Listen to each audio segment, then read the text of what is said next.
अस्सलाम वालेकुम नाज़रीन, मैं हूं आपका होस्ट फैसल और आप देख रहे हैं MGTV। नाज़रीन, आज की ये वीडियो बनाई जा रही है सऊदीया की एक अखबार में नशर किए जाने वाले बच्चे के मुतालिक। आइए नाज़रीन, आपको बताते हैं खबर की तफसील। जी नाज़रीन, ये खबर है एक बच्चे के मुतालिक जिसका नाम है अब्दुल कादिर अहमद अल अवादी। ये बच्चा सऊदीया के शहर जद्दा में एक इलाके अल सफ़ा का रिहायश पजीर था और जहनी मरीज था। ये बच्चा जुमेरात को बगैर मंजिल के घर से निकला और अभी तक घर नहीं लौटा। सऊदीया के सिक्योरिटी इदारे और उनके फैमिली मेंबर इस बच्चे की तलाश में लगे हुए हैं। इस बच्चे के बाप का कहना था कि अब्दुल कादिर को हमने मॉल्स, अस्पतालों और मुख्तलिफ जगहों पर ढूंढा लेकिन कामयाब नहीं हुए। सऊदीया के सिक्योरिटी इदारों ने अवाम से भी दरख्वास्त की है कि इस गुमशुदा बच्चे की तलाश में इन इदारों की मदद करें।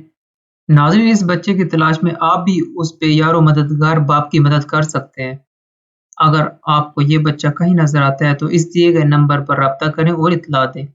नाज़रीन, इस वीडियो को ज़्यादा से ज़्यादा शेयर करें, हो सकता है आपके इस शेयर करने से परेशान बाप को उसका बेटा मिल जाए। नाज़रीन, अपने होस्ट फैसल को इजाज़त दें, मिलते हैं अगली वीडियो में, तब तक के लिए अल्लाह हाफ़िज़।